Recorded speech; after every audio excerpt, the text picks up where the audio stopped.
Asterisk, after 730 days deployed overseas, Marine Sergeant Jake Carter finally came home, only to discover his wife had abandoned their 4-year-old daughter to marry another man. But what he did next left everyone speechless. This is a story of betrayal, resilience, and a father's unbreakable love.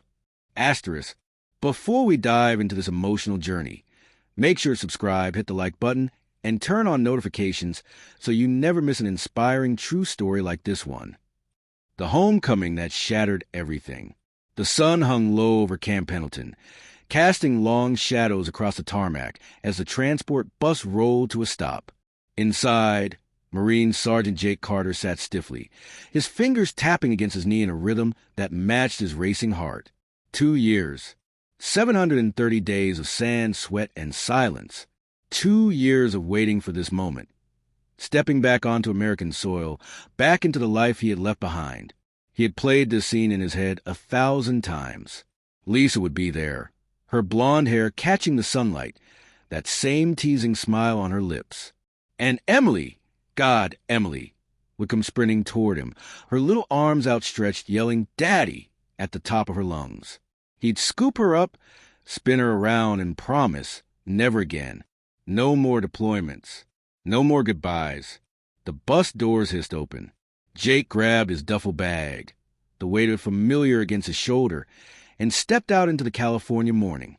The air here was different. Clean, sharp, nothing like the dry, dust-choked winds of the desert. He inhaled deeply, savoring it. The base was alive with movement. Families reuniting, laughter, tears, the occasional bark of orders from nearby officers. Jake scanned the crowd, his pulse quickening. Where are they? His eyes darted from face to face, searching for Lisa's familiar features, for Emily's bright grin. But they weren't there. The crowd thinned as families drifted away, leaving only a few stragglers. Then he saw him. Mike, his best friend since boot camp, stood near the edge of the lot, arms crossed, an expression unreadable. He wasn't smiling. He wasn't waving. He just stood there, like a man bracing for impact. Jake's stomach tightened. Something was wrong. He forced his legs to move, each step heavier than the last. "Mike," he called out, forcing a grin. "Where's the welcome party?" Mike didn't return the smile. His jaw worked silently for a second before he finally spoke. "Jake, man, you need to sit down." The words hit like a punch to the gut. Jake's grip on his duffel bag tightened, his knuckles whitening. "What's going on?" Mike exhaled sharply, rubbing a hand over his face. "It's Lisa." Jake's blood turned to ice. "Is she hurt?" "Emily." "They're not here, Jake." Mike's voice was low, careful, like he was defusing a bomb. "Lisa left 6 months ago."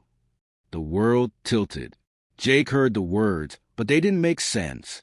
"Left?" "No, she wouldn't. She had promised. She had sworn she'd wait. Where is she?"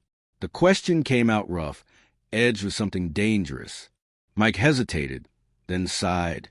"She took off with some guy, a real estate developer. They got married 2 months ago."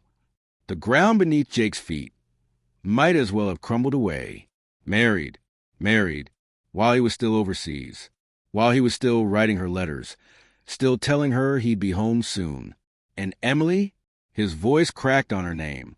Mike's expression darkened. "She left her with your mom. CPS got involved for a bit, some neglect concerns, but your mom fought for custody. She's got her now." Neglect.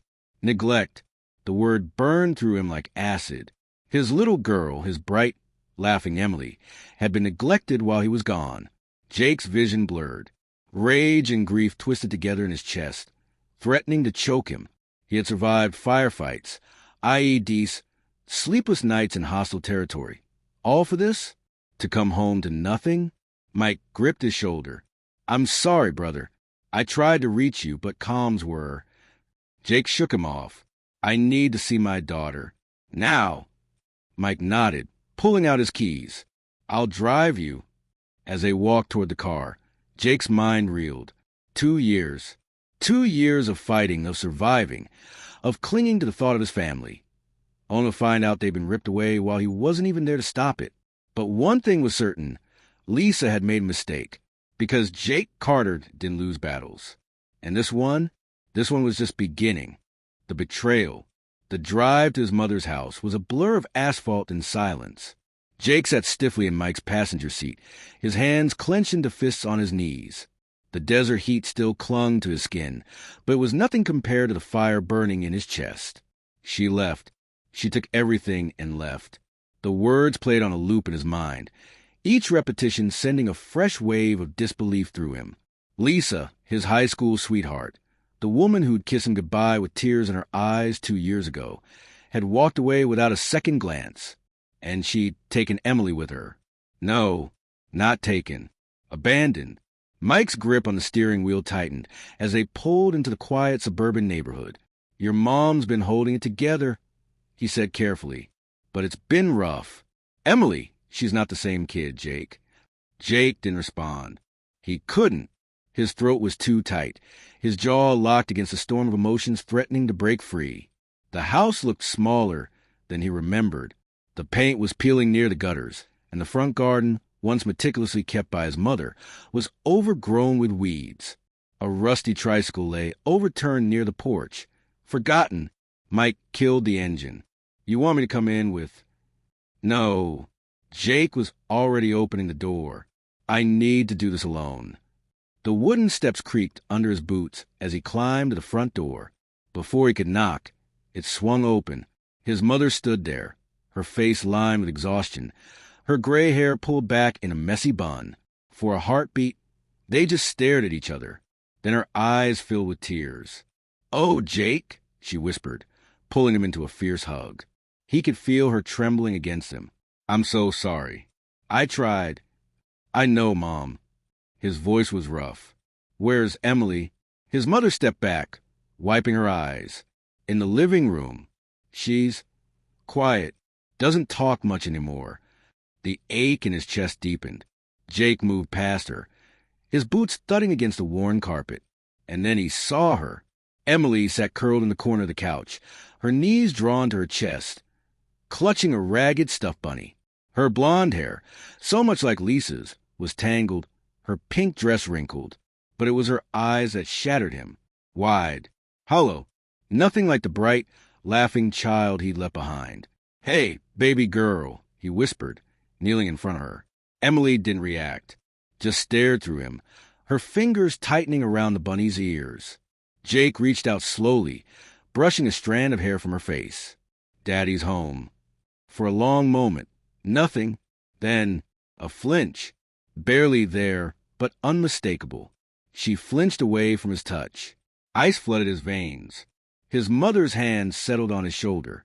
"She's been like this since Lisa dropped her off.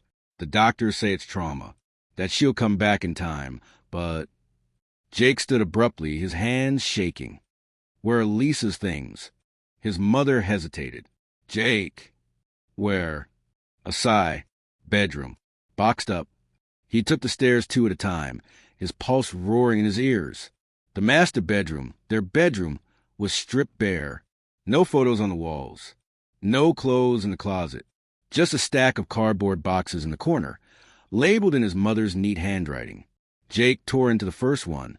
Divorce papers sat on top, dated 3 months ago. Lisa had filed under irreconcilable differences. The irony burned. He hadn't even been in the same country to reconcile anything. Beneath the legal documents were bank statements. Their joint account, emptied. The savings they'd built for Emily's college, gone. And then he found the photos. A glossy wedding picture slid free from a pile of envelopes. Lisa, radiant in a white dress, smiling up at a man Jake had never seen before. Tall, tan, expensive suit. They were cutting a 3-tiered cake, surrounded by laughing guests. The date stamped on the back was 6 weeks ago. Jake's vision went red. A noise from the doorway made him turn. His mother stood there, Emily clinging to her leg. Child Protective Services called today. His mother said quietly, "Lisa's petitioning for full custody." The photo crumpled in his fist. "On what grounds?" His mother's mouth tightened. "She's claiming you're an unfit father, that your deployment, and now your PTSD, make you unstable." Jake barked a laugh, the sound jagged. I was stable enough to fight for this country. Emily whimpered, pressing her face into his mother's jeans. Jake forced himself to breathe. To think, when's the hearing? For weeks. His mother stroked Emily's hair. Jake, she got money now. That new husband of hers is connected. And you? I just got back. No job. No savings. Jake ran a hand over his face. I know how it looks. Silence settled over them, heavy and suffocating. Then, a tiny voice, barely a whisper. Daddy? Jake's head snapped up. Emily was peering at him, her big blue eyes uncertain. His heart stopped. Yeah, sweetheart. He kept his voice soft, even as his hands shook. I'm here. Emily hesitated. Then, slowly, she held out her stuffed bunny. It was the first thing she'd voluntarily given him in 2 years. Jake took it gently, his throat tight. Thank you. Emily didn't smile, didn't speak again. But for the first time since he'd walked through the door, she looked at him, really looked. And in that moment, Jake made a silent vow. Lisa had taken everything else, but she wasn't taking Emily. Not while he was still breathing. A father's resolve. The stuffed bunny in Jake's hands was missing an ear. It's formatted from years of love. He turned it over carefully, as if it might disintegrate at any moment. Emily watched him from behind the safety of his mother's legs, her tiny fingers twisting in the fabric of her grandmother's jeans. Jake crouched down slowly, bringing himself to her eye level. Mr. Flops was always your favorite, huh? He said, keeping his voice light despite the storm raging inside him. Emily didn't respond, but her gaze flickered between the toy and his face.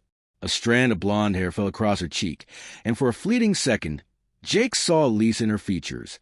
The same curve of her nose, the same stubborn set of her chin. The resemblance sent a fresh wave of anger through him, but he swallowed it down. This wasn't about Lisa. This was about Emily. His mother cleared her throat. I'll put on some coffee, she murmured, gently extricating herself from Emily's grip. The little girl tensed but didn't cry, her small frame rigid with uncertainty. Jake stayed where he was, not moving closer, not reaching out. He'd spent 2 years navigating hostile territory. He knew when to advance and when to hold his ground. Right now, Emily needed space. You hungry? He asked instead. I bet Grandma's got some of those chocolate chip cookies you like. A flicker of recognition passed over Emily's face. Cookies had been their thing. Every Sunday before deployment, they'd bake together, flour dusting the countertops, Emily's laughter filling the kitchen. She didn't nod, but her grip on her grandmother's jeans loosened slightly. Progress. Jake exhaled and straightened, his knees protesting the movement. The toll of 2 years at war was written across his body, the stiffness in his shoulders, the ache in his lower back that never quite faded. But none of that mattered now. The kitchen smelled of coffee and something faintly burnt. His mother had never been much of a cook. She stood at the counter, her hands wrapped around a chipped mug, her shoulders hunched. She doesn't sleep through the night anymore, she said without turning around. Nightmares, I think. She wakes up screaming sometimes, but when I go to her, she just shuts down, won't talk about it. Jake's fingers curled into fists at his sides. Did Lisa ever say why she left her? His mother shook her head. Just showed up one day with a suitcase of Emily's things and said she couldn't do it anymore, that her new life wasn't compatible with parenting. The words dripped with disdain. Jake's stomach twisted. Compatible with parenting. Like Emily was some inconvenient app that could be uninstalled when she no longer fit the lifestyle. The coffee machine gurgled, filling the silence. Outside, a car door slammed, followed by the sound of raised voices, neighbors arguing about something trivial. The normalcy of it felt surreal. Jake rubbed a hand over his face. I need a lawyer. His mother turned, her expression grim. I've already called a few. Most won't touch a custody case against someone with David Mercer's resources. David Mercer, Lisa's new husband. The name tasted like bile in Jake's mouth. What about the VA? They must have resources for her. Jake! His mother's voice was gentle but firm. You need to prepare yourself. Lisa's claiming you're unstable, that your PTSD makes you a danger to Emily. The accusation hit like a sucker punch. "That's bullshit," he snapped, then immediately regretted it when Emily flinched in the doorway. His mother's gaze flickered to the little girl, then back to him. "I know it is, but you have to understand how this looks. You've been gone for 2 years. You don't have a job. You don't have a place of your own. And Lisa," she hesitated. "She's convincing." Jake's jaw tightened. Lisa had always been persuasive. It was how she'd talked him into re-enlisting after Emily was born. "One more tour," she'd said, "for our future." And now she was using that same silver tongue to take Emily away from him for good. A soft sound drew his attention.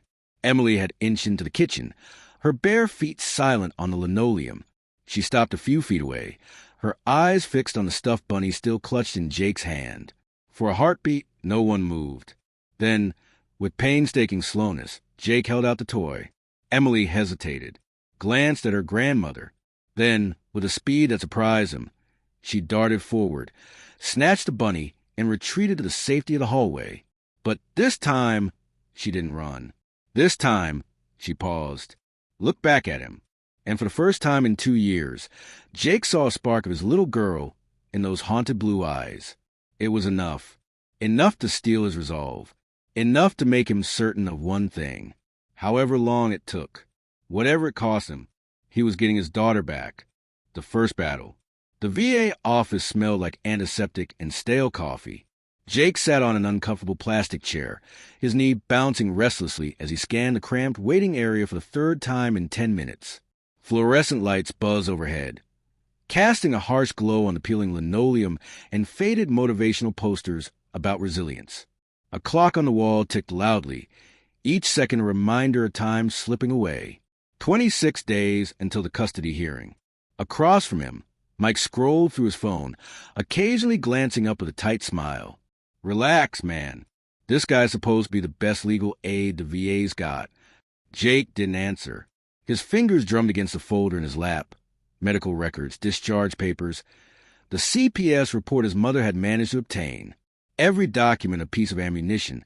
In the fight ahead, the door to the inner offices creaked open. Sergeant Carter? A balding man in a rumpled suit stood in the doorway, his tie slightly askew. "I'm Paul Rivers. Come on back." Jake stood too quickly, his chair scraping loudly against the floor. A few veterans glanced up from their magazines, their expressions ranging from sympathy to disinterest. Paul's office was small but orderly, stacks of files lining the shelves behind his desk. He gestured to the chairs across from him. "Have a seat. Your friend can wait outside." Mike clapped Jake's shoulder. "I'll be right out here." The door clicked shut, leaving Jake alone with the lawyer. Paul studied him for a moment before speaking. "Your mother filled me in. You're up against a tough situation." Jake's jaw tightened. "I just need to know if I have a shot." Paul sighed, leaning back in his chair. "Honestly, it's not great. Your ex has stability, financial resources, and the home court advantage. You've been deployed for 2 years. You're currently unemployed and I have PTSD." Jake finished flatly. Paul met his gaze. "Is that a yes?" Jake forced himself to nod. "Diagnosed, but I'm managing it." "Are you in treatment?" "Not yet." Paul made a note on a legal pad. "You need to be. Today. Judges don't look kindly on untreated mental health issues in custody cases." Jake's hands clenched into fists. "I was fine enough to serve. Fine enough to follow orders and keep my men alive. But now I'm suddenly a risk to my own kid." Paul didn't flinch. "I didn't say it was fair. I'm telling you how the system works." He tapped his pen against the desk. "Here's what we need to do immediately. Get you into therapy. Find you steady employment. Secure stable housing. And," he paused, "we need to prove Lisa isn't the perfect parent she's claiming to be." Jake stiffened. "What do you mean?" Paul opened a file. "Your mother mentioned concerns about neglect. We need evidence. Photos. Witness statements. Anything that shows Emily wasn't being properly cared for before she was left with your mother." A memory flashed. Emily's hollow eyes, the way she flinched at his touch. Jake's throat went dry. "And if we can't find anything, then we focus on building you up." Paul slid a business card across the desk. Start with his therapist. She specializes in veterans. After that, we'll tackle the rest one step at a time. Jake pocketed the card, the weight of it heavier than it should have been. The therapist's office was quieter, softer. Beige walls, a faint scent of lavender, tissues placed strategically on every surface. Dr. Alvarez was younger than Jake expected. Her dark hair pulled into a neat bun, her eyes sharp but kind. "Sergeant Carter," she said, gesturing to the couch. "What brings you in today?" Jake remained standing. "I need a paper that says I'm not a danger to my daughter." Dr. Alvarez didn't react to the bluntness. She simply nodded. "Sit down, and we'll talk about what that means." For a moment, Jake considered walking out. But the image of Emily, her tiny hands clutching that ragged bunny, kept him rooted in place. He sat. That evening, Jake stood in the doorway of Emily's room, watching as his mother brushed the little girl's hair. Emily sat still, her gaze fixed on the wall, her stuffed bunny tucked under one arm. His mother caught his eye and smiled. She ate all her dinner tonight. Small victories.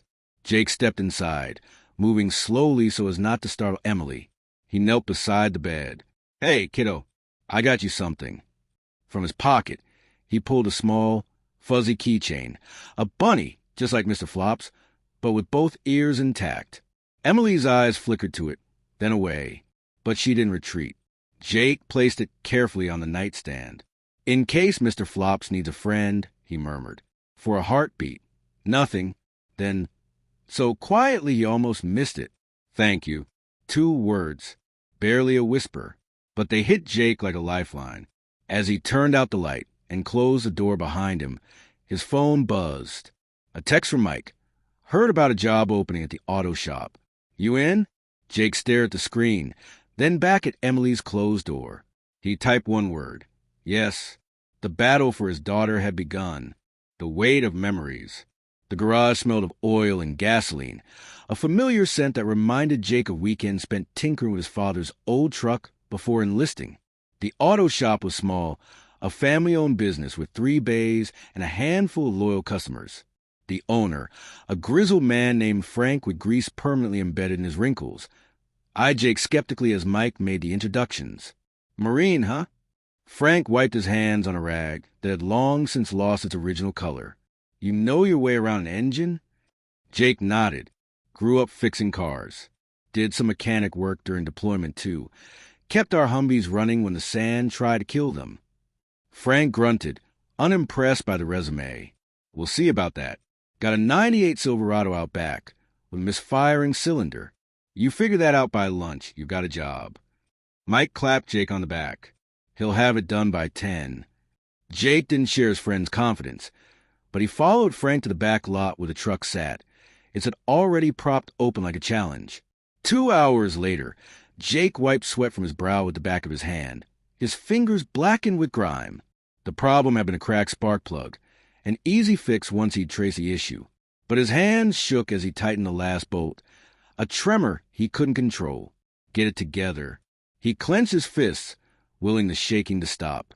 It had been happening more often, little tremors, moments where his body betrayed him. The doctors called it a stress response. Jake called it weakness. Frank appeared beside him, peering into the engine. "Well," Jake stepped back. "Try it now." The old man slid into the driver's seat and turned the key. The engine roared to life, smooth and steady. Frank revved it once, then shut it off. "Start tomorrow, 7 sharp." He tossed Jake a set of coveralls. "And don't be late." The job was a victory, but it didn't feel like one as Jake drove to his first therapy session that afternoon. Dr. Alvarez's office was just as he remembered. Calm, quiet, suffocating. She didn't ask about his day. Instead, she let the silence stretch until Jake finally spoke. "I got a job." Dr. Alvarez nodded.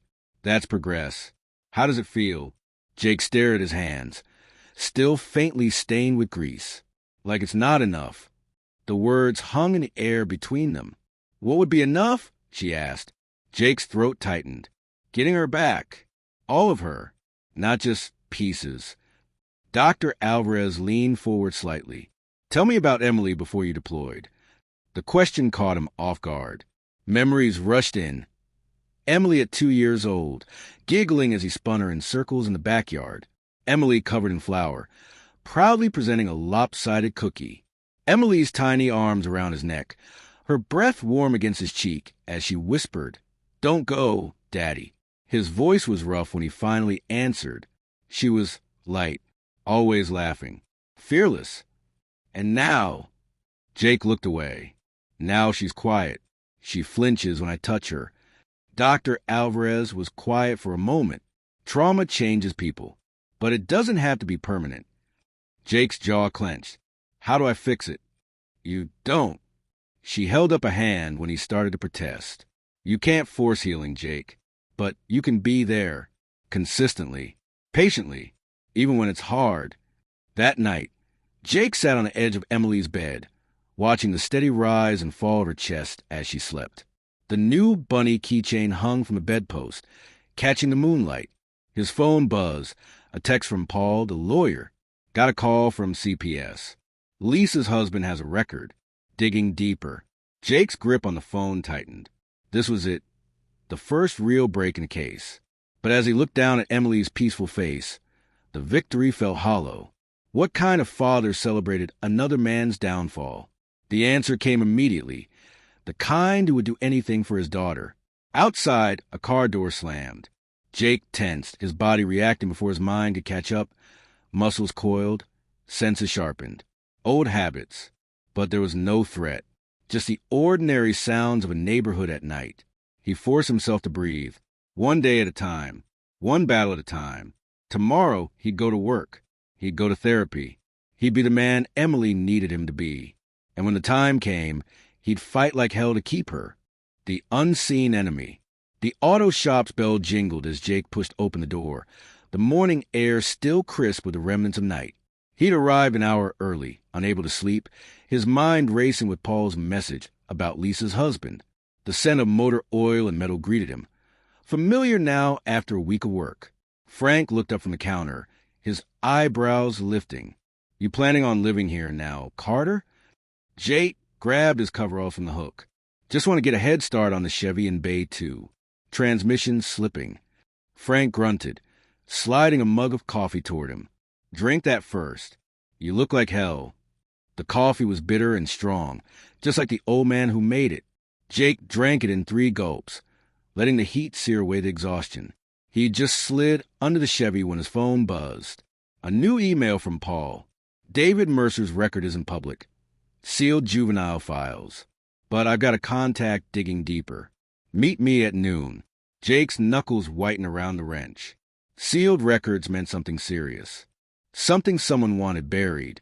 The morning passed in a blur of grease and gears, his hands working on autopilot while his mind churned. At 11:45, he wiped his hands clean and headed out, ignoring Frank's curious stare. The diner was all cracked vinyl and faded chrome, the kind of place where no one asked questions. Paul sat in a back booth, a manila folder in front of him. Jake slid in across from him. What did you find? Paul pushed the folder toward him. David Mercer was arrested at 19 for assault. Charges were dropped after the victim refused to testify. Jake flipped it open. A police report, heavily redacted, but the details were clear enough. A girlfriend, a drunken argument, a trip to the ER with a broken wrist and concussion. His stomach turned. Lisa knows about this? Paul tapped the file. Doubt it. Records were sealed after Mercer's family made a donation to the DA's re-election campaign. Jake's vision blurred at the edges, a red haze creeping in. This was the man Lisa had left Emily with, the man she'd chosen over their family. Paul's voice cut through the fury. This isn't enough, Jake. We need proof he's a danger now. Something recent.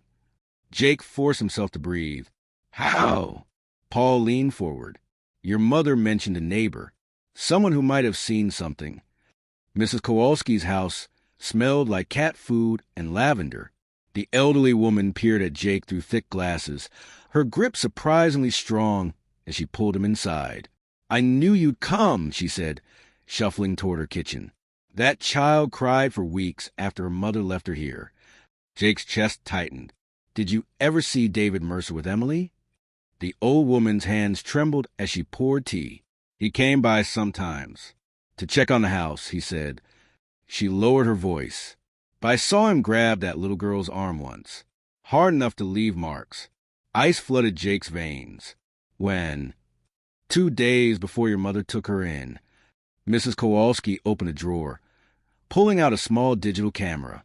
I take pictures of the birds in my garden. Got one of him yelling at her, too. The screen showed a grainy image. David Mercer crouched in front of Emily, his fingers digging into her tiny shoulders, her face twisted in fear.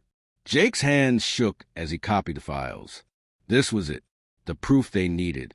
Emily was coloring at the kitchen table when Jake got home, her tongue poking out in concentration.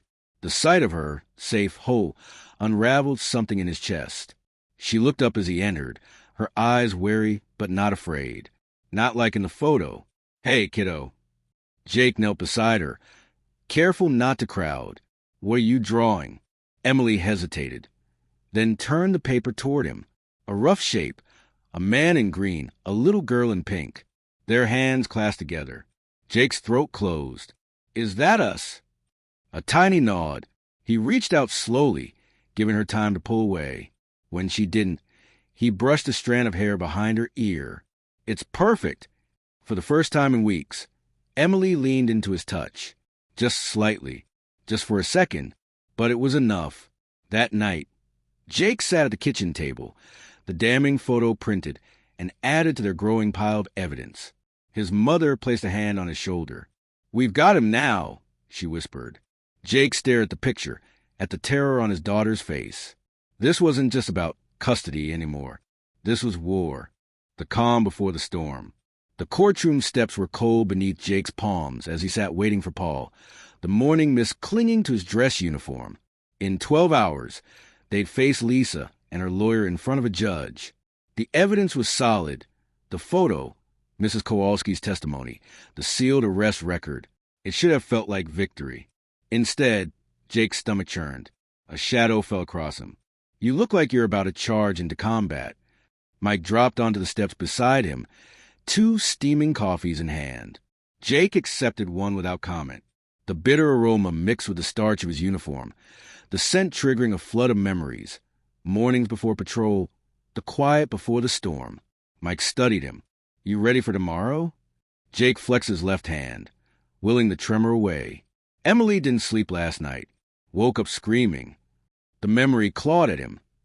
Emily's small body thrashing, her cries slicing through the dark. She hadn't recognized him when he gathered her up, had fought like a wild thing until exhaustion claimed her again. Mike sighed. Kids, bounce back, man. Once this is over. It won't be over. Jake's voice was rougher than he intended. However this goes tomorrow, Lisa's still her mother. She'll still be part of Emily's life. The unspoken truth hung between them, and I might not be. Paul's car pulled up to the curb, interrupting the thought. The lawyer looked exhausted, his suit wrinkled, a thick file tucked under one arm. We got a problem, he said without preamble.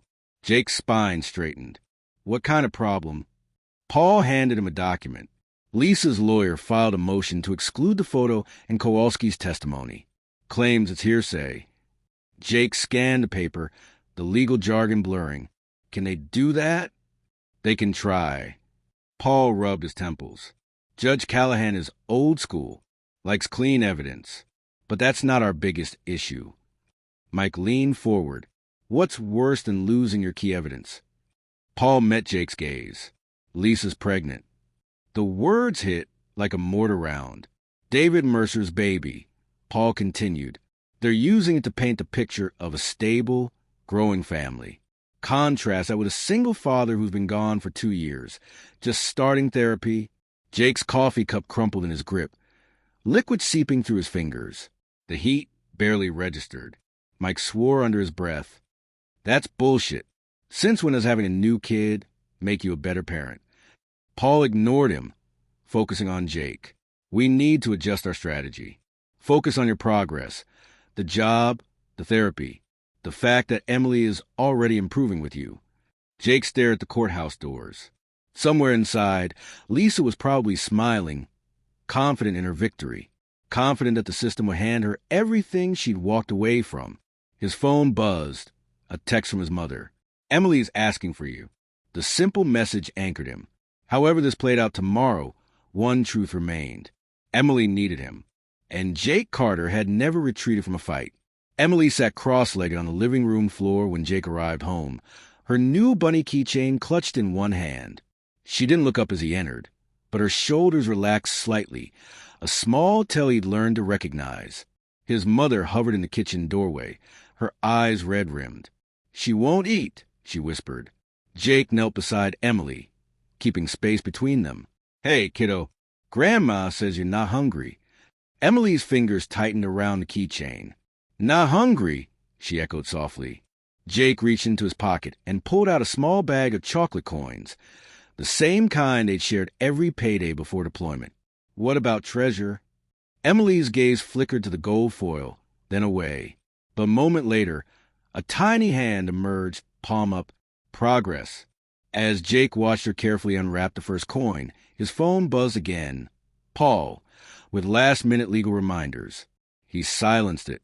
For now, there was only this.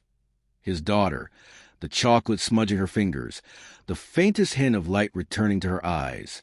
Tomorrow would come, but tonight they had this small victory. The battle lines. The courthouse elevator smelled like lemon disinfectant and anxiety. Jake adjusted his tie for the third time, the starch in his dress uniform collar scratching his neck. Across from him, Paul shuffled through files, muttering under his breath. "Remember," Paul said without looking up, "no matter what they say, no reaction. The judge hates dramatics." Jake clenched his jaw but nodded. His palms itched with the urge to fist. Not at Lisa, not even at David Mercer, but at the sterile, fluorescent-lit machine about to dissect his ability to parent his own child. The elevator doors slid open to chaos. Reporters clustered near the courtroom doors, their cameras poised. Jake froze. "What the hell is this?" Paul grimaced. "David Mercer owns half the commercial real estate in the county. Guess he decided to make a show of it." A familiar laugh cut to the murmur of voices. Lisa's. Jake turned to see her standing with David near the courtroom doors, her blonde hair perfectly styled, one hand resting on her barely visible baby bump. She looked polished, happy. Then David noticed Jake. The man smirked and wavered, but his eyes turned predatory. He leaned down to whisper something in Lisa's ear, and her gaze flicked to Jake. Not with guilt, not with regret, but with something worse. Pity. Mike materialized at Jake's side, a solid presence. "Breathe, brother." Jake forced air into his lungs. The courtroom was smaller than Jake expected. Wood panel walls, a handful of spectator benches, the judge's bench looming like a sentinel. He took his seat beside Paul, hyper-aware of Lisa and David settling across the aisle. Judge Callahan entered with a sharp rap of her gavel. In her 60s with steel gray hair and piercing eyes, she surveyed the room like a general assessing troops. "Let's be clear," she began. "This is a temporary custody hearing, not a circus. Keep it professional." Her gaze landed on the reporters in the back. "Or I'll clear the room." Lisa's lawyer stood first, a sleek woman in a designer suit. "Your Honor, my client seeks primary custody based on stability. She's remarried, expecting a child, and can provide a two-parent home. Sergeant Carter, while commendable for his service, has been absent for 2 years and only recently began addressing his mental health concerns." Jake's nails bit into his palms. Paul stood smoothly. "Your Honor, Sergeant Carter served his country with honor. He's gainfully employed, attending therapy, and most importantly, his daughter is thriving in his care after being abandoned by Mrs. Mercer." Lisa gasped, "I never." Judge Callahan silenced her with a look. "Proceed, counselor." Paul laid out their evidence. The photo of David manhandling Emily, Mrs. Kowalski's affidavit, Jake's employment records. Lisa's lawyer objected at every turn, but the judge allowed most of it. Then came the bombshell. Lisa's lawyer smiled. "Your Honor, we'd like to submit Sergeant Carter's medical records from the VA." Jake stiffened. Those records were sealed. Paul was on his feet. Objection. Those records are protected under military privacy statutes, yes. The judge frowned. How did you obtain these? Lisa's lawyer didn't blink. A concerned party provided them. Jake's blood turned to ice. Someone at the VA had betrayed him. As the judge reviewed the file, Jake caught David's smirk. This had been his move. A checkmate Jake hadn't anticipated. Judge Callahan's expression gave nothing away. We'll recess for lunch. Reconvene at 1:30. The gavel cracked like a gunshot. The courthouse steps were deserted now, the reporters having fled for lunch. Jake paced like a caged animal, his dress uniform suddenly suffocating. Paul scrolled through his phone, face grim. They pulled your PTSD diagnosis, the night terrors, the insomnia. He looked up. Jake, they're saying you're unstable. Mike cursed violently. Jake stared at the traffic crawling past. All his life, he'd followed orders, done his duty, and now the institution he'd bled for was being used to take his daughter away. His phone buzzed. His mother. Emily won't stop crying. She keeps saying Daddy hurt. The world tilted. Mike grabbed his arm. Jake! He shook him off. They talked to her. The realization hit like shrapnel. Lisa or David, they told Emily I was dangerous. Paul paled. That's parental alienation. If we can prove. If. Jake's voice cracked. She's 4. She doesn't understand. A black town car pulled up to the curb. David Mercer stepped out, adjusting his cufflinks. Sergeant Carter. A word. Jake moved before he could think. Mike caught him halfway, arms locking around him like steel bands. David didn't flinch. I'd hate for the judge to hear about this outburst. Paul stepped between them. You need to leave. Now. David's smile was all teeth. Here's the reality, Sergeant. You're outgunned, outmaneuvered. Walk away now, and maybe we'll let you see Emily on weekends. Jake went still, deadly still. Mike felt it and tightened his grip. Don't. Jake met David's gaze. You lay one hand on my daughter again, and prison will look like a vacation. For the first time, David's smirk faltered. Paul herded Jake away. We need to regroup. Now. As they walked, Jake's phone buzzed again, a photo from his mother. Emily tear-streaked but calm now, clutching both bunnies. The sight cleaved him in two. 1 hour until the hearing resumed. 1 hour to find a way to save his daughter. The turning tide. The courthouse men's room reeked of bleach and desperation. Jake braced his hands against the sink, staring at his reflection in the cracked mirror. The man staring back was a stranger, eyes shadowed, jaw clenched tight enough to fracture. His dress uniform, once a source of pride, now felt like a costume. Paul's voice cut through the buzzing in his ears. Jake, listen to me. We're not done yet. Jake turned the faucet on full blast, splashing icy water on his face. They got to my daughter, poisoned her against me. What's left to fight? Mike leaned against the door, blocking any potential eavesdroppers. That vague rat who leaked your records. We find them. We prove Mercer tampered with evidence. Paul shook his head. No time, but we got something better. He pulled out his phone, showing a text from an unknown number. Mercer's got a temper. Ask the nanny. Jake's pulse spiked. What nanny? The one Lisa hired after she dumped Emily with your mom. Paul's grin was razor sharp. Turns out Mercer's stable home isn't so stable after all. The bathroom door creaked open. A court officer eyed them. Judge is calling everyone back early. The courtroom air hummed with tension.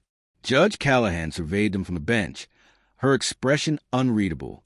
Before we proceed, Mr. Mercer, I've been informed you may have violated a restraining order regarding contact with Emily Carter.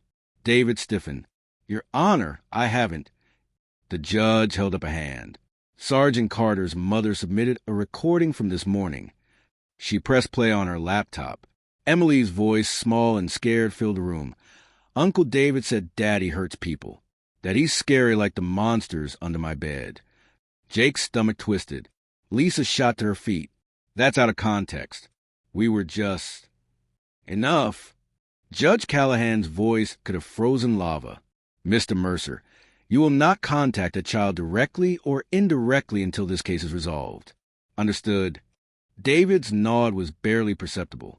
Paul seized a moment. Your Honor, we request to call an additional witness, Mary Ann Cole, the Mercer family's former nanny. Lisa's lawyer objected instantly. Irrelevant. Ms. Cole was dismissed months ago for... For what? Paul challenged. For witnessing David Mercer's violent outbursts. The courtroom erupted. Judge Callahan banged her gavel. I'll allow it. Bailiff, bring in Ms. Cole. Mary Ann Cole was a slight woman in her 50s, her hands trembling as she took the stand. Under Paul's questioning, her voice grew stronger. Mr. Mercer had episodes. He'd throw things. Once, he put his fist through a wall inches from Emily's head. Lisa's face drained the color. David looked ready to leap over the table. Paul pressed on. Did you report this? Mary Ann's gaze dropped. I tried. Mrs. Mercer said I was exaggerating. Then I was fired. Jake's vision tunneled. All this time, Emily had been in danger, not from him, but from the man Lisa had chosen. Lisa's lawyer launched into damage control, attacking Mary Ann's credibility. But the damage was done. Judge Callahan's expression had turned to granite. When Paul rested their case, he did so with one final blow. Your Honor, Sergeant Carter isn't just fighting for custody. He's saving his daughter from an abusive environment that Mrs. Mercer enabled. The gavel came down hard. Court adjourned. I'll have my ruling by 5 p.m. The courthouse steps were bathed in golden afternoon light. Jake sat with his head in his hands. The adrenaline crash leaving him hollow. Mike handed him a coffee. Whatever happens, you showed who the real monster is. Paul paced nearby, phone glued to his ear. Suddenly, he froze. You're sure? Send it now. He turned to Jake, eyes alight. My investigator just got Mercer sealed juvenile records, unsealed, multiple assault charges, all against women. Jake's coffee cup crumpled in his grip. Does the judge know? Paul was already typing furiously. She will in 10 minutes. Across the plaza, Lisa and David argued in hissed whispers. For the first time, Lisa looked uncertain. David's polished facade had cracked, revealing something ugly beneath. Jake's phone buzzed, his mother again. A photo of Emily asleep on the couch, both bunnies tucked under her chin. His thumb brushed the screen. Whatever happened next, this was worth fighting for. At 4:57 p.m., the bailiff called him back inside. The verdict. The courtroom light seemed brighter now, harsher, as Jake took his seat for the final time. Every creak of the wooden bench, every whisper from the spectators, felt magnified.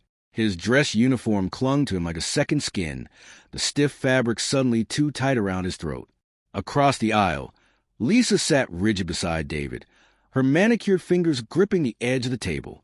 David's jaw was set, his earlier confidence replaced by something darker, something desperate. Judge Callahan entered without ceremony, her black robe sweeping behind her. The room fell silent. She didn't sit. In my 23 years on the bench, she began, her voice cutting through the tension, I've rarely seen a case where the evidence was so clear, yet so deliberately obscured. Her gaze flicked to David, then to Lisa. Mrs. Mercer, you abandoned your child. You left her in the care of others while you built a new life, then attempted to weaponize the court system to erase that decision. Lisa opened her mouth, but the judge silenced her with a raised hand. Mr. Mercer, she continued, your history of violence, your manipulation of this child's fears, and your blatant disregard for court orders demonstrate a pattern of behavior that this court cannot ignore. Jake's pulse roared in his ears. He didn't dare breathe. Judge Callahan turned to him. Sergeant Carter, you've served your country with honor. You secured employment, sought treatment, and, most importantly, you provided a safe, loving environment for your daughter when she needed it most. She adjusted her glasses and picked up a single sheet of paper. Effective immediately, full legal and physical custody of Emily Carter is awarded to her father, Sergeant Jacob Carter. Visitation for Mrs. Mercer will be at Sergeant Carter's discretion, pending family therapy and a full psychological evaluation. The gavel cracked like a gunshot. Lisa gasped, her hands flying to her mouth. David lunged his feet, his face twisted in fury. Your Honor, this is... Sit down, Mr. Mercer, the judge snapped. Unless you'd like to spend the night in contempt. David sank back into his seat, his eyes burning into Jake. Jake didn't care. Emily was his. The parking lot was bathed in golden twilight when Jake stepped outside, the weight of the last 24 hours finally lifting from his shoulders. Mike clapped him on the back, grinning. Told you you'd win. Paul handed Jake a thick envelope. Copies of everything. The judge also signed a restraining order. Mercer can't come within 500 feet of Emily. Jake took the envelope, his hand steady for the first time in weeks. Thank you. Paul nodded. Go see your kid. Emily was waiting on the porch when Jake pulled into the driveway, her bare feet swinging beneath the bench, her stuffed bunnies tucked under each arm. She didn't run to him. She didn't flinch. She just watched as he walked toward her, her blue eyes wide and searching. Jake knelt in front of her, his knees pressing into the warm wood of the porch. Hey, baby girl. Emily studied him for a long moment. Then, slowly, she reached out and touched the ribbons on his uniform. You won. The question nearly broke him. Yes, sweetheart. He kept his voice soft. I won. Emily considered this. Then, without warning, she launched herself into his arms, her small body pressing against his chest, her face buried in his neck. Jake held her tight, his eyes burning. Behind them, the screen door creaked open. His mother stood there, her eyes shining. Welcome home, Jake. The sunset painted the sky in streaks of orange and pink. Somewhere in the distance, a dog barked. A car door slammed. Life went on.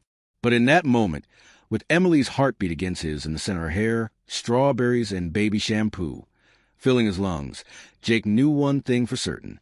This was just the beginning. The first night, the house was too quiet. Jake stood in the doorway of Emily's room, watching the steady rise and fall of her chest beneath the blankets. She had fallen asleep clutching both bunnies, the old, ragged one, and the new keychain he'd given her. Moonlight spilled through the curtains, painting silver streaks across her pillow. She was safe. She was his. The reality of it still hadn't sunk in. Downstairs, the kitchen clock ticked loudly in the silence. Jake poured himself a glass of water, his reflection wavering in the dark window above the sink. The day played behind his eyes in flashes. Judge Callahan's gavel, Lisa's stunned face, David's barely contained rage. Most of all, Emily's arms around his neck. His phone buzzed on the counter. Paul's name flashed across the screen. Mercer's lawyer filed an appeal. Don't worry, it's a stall tactic, but watch your back. Jake set the phone down without responding. He wasn't surprised. David Mercer wasn't the type to lose gracefully. A floorboard creaked overhead. Jake was at the stairs in 2 strides, his body moving before his mind could catch up. Old habits. Emily's door was slightly ajar, just as he'd left it. He pushed it open gently. She was sitting up in bed, her eyes wide and glassy with sleep. Bad dream, he whispered. She didn't answer, but her fingers twisted in the blankets. Jake crossed the room slowly and knelt beside the bed. Want me to stay? A pause. Then the tiniest nod. He settled into the rocking chair in the corner, the same one his mother had used when he was a child. Go to sleep, kiddo. I'm right here. Emily lay back down, but her gaze stayed fixed on him, as if afraid he'd disappear. Jake understood the feeling. Outside, a car rolled past, headlights briefly painting the walls. The rocking chair creaked under his weight. Daddy, Emily's voice was barely audible. Yes, sweetheart. She hesitated. You won't go away again? The question hit him like a bullet to the chest. Jake swallowed hard. No, baby, never again. Emily studied him for a long moment, as if testing the truth of his words. Then, with a sigh, she closed her eyes. Jake watched until her breathing evened out, until her grip on the bunnies loosened. The clock downstairs chimed once. 2 a.m. He should sleep. He knew he should. But for now, in this quiet, moonlit room, with his daughter safe and dreaming, sleep could wait. There would be battles ahead. More court dates. More sleepless nights. But this was enough. For the first time in 2 years, Jake Carter was exactly where he was meant to be. A new dawn. The smell of burning pancakes filled the kitchen as Jake frantically flipped one with a spatula. Smoke curled toward the ceiling, and the fire alarm gave an indignant beep before he silenced it with a swipe of his hand. Emily giggled from her perch on the counter, her legs swinging. "They're black, Daddy." Jake sighed, scraping the charred mess into the trash. "Okay, maybe cooking isn't my superpower." "Superheroes don't cook," Emily declared, clutching her bunny in one hand and pointing dramatically with the other. "They save people."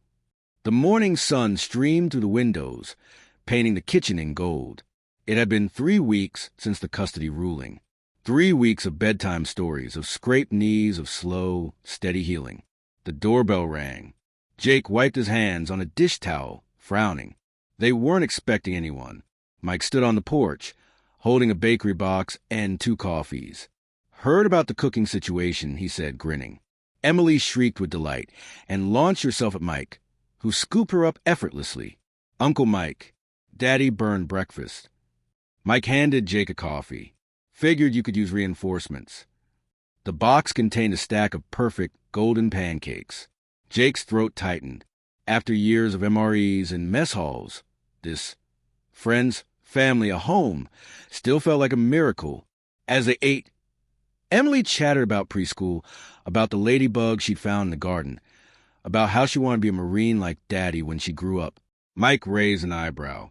"You sure you're ready for that, kid? Marines have to eat broccoli." Emily gasped, horrified. "Not that much." Jake laughed, the sound foreign and familiar all at once. His phone buzzed, a notification from Paul. The appeal had been dismissed. David and Lisa were out of moves. Emily tugged on his sleeve. "Daddy, can we go to the park today?" Jake tucked the phone away. "Yeah, baby, we can go anywhere you want." Because that was the truth of it now. No deployments, no court dates, just time, precious, ordinary time.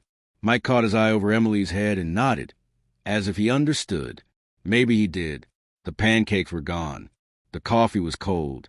And Jake Carter, for the first time in longer than he could remember, was exactly where he was meant to be. If this story of resilience and love moved you, hit the like button and subscribe for more real-life triumphs. Comment below, what was your favorite moment in Jake and Emily's journey? Share this with someone who needs a reminder. No matter how dark the night, dawn always comes.